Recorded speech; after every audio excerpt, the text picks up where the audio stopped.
COVID cases and hospitalizations on the rise in Central Texas. Here to help us understand the latest surge and what we can do to try to get those numbers back down is Dr. Suneet Singh, Medical Director with Remedy right here in Austin. Thanks for taking the time this afternoon, Doctor.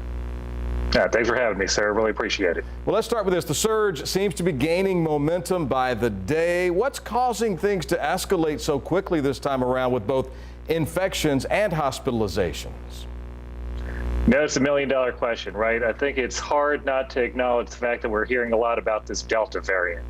You know, what a variant is just like with any type of organism, organisms get smarter and they kind of change their shape and their structure. And this organism now has a new strain, and we call it the Delta variant, and it's just a lot more contagious. We've seen the numbers of vaccinated Americans, vaccinated Central Texans. The number is rising, which is good, but they can still carry and transmit the virus to others. That's been proven on different levels. Are enough people being tested now, and when should a vaccinated person be tested? You know, there are all sorts of screening protocols in place, right? We'll all be told to socially distance, and some places have a set cycle where they test a representative sample of their workforce, for instance. And so to say, are we testing enough?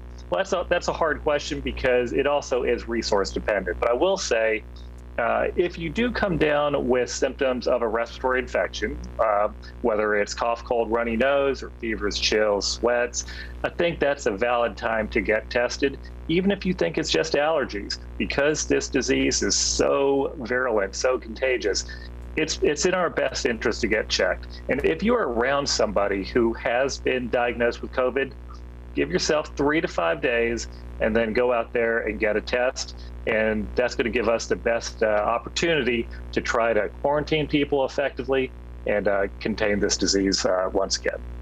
All right, doctor, I've got one more. I said that was the last one, but one just occurred to me. School starts in just a matter of weeks from now. Children under the age of 12 are not eligible yet to get any vaccination. What do you say to a parent of a young child or even an older teenage child that's not vaccinated as they get ready to head to school here in a few weeks?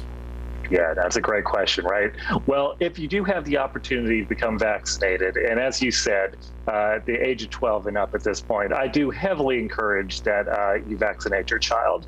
As for children at the ages of 6 to 11, there are trials in place right now, and I would say let's be on the lookout for that because I have a suspicion that the vaccine will become available to their children as well. But in the interim, you know, do what's right for your family. Distance appropriately. Try to avoid those mass gatherings. If you feel just not normal in any way, shape, or form, just sit out, rest at home, see where your symptoms go, and I promise you, people know what to do, and just trust your instincts, and your family's going to be okay. Dr. Suneet Singh, it's always great to hear your expertise. Thanks so much for the time to join us here on KVUT this afternoon. Hey, thanks for having me once again. Really appreciate you.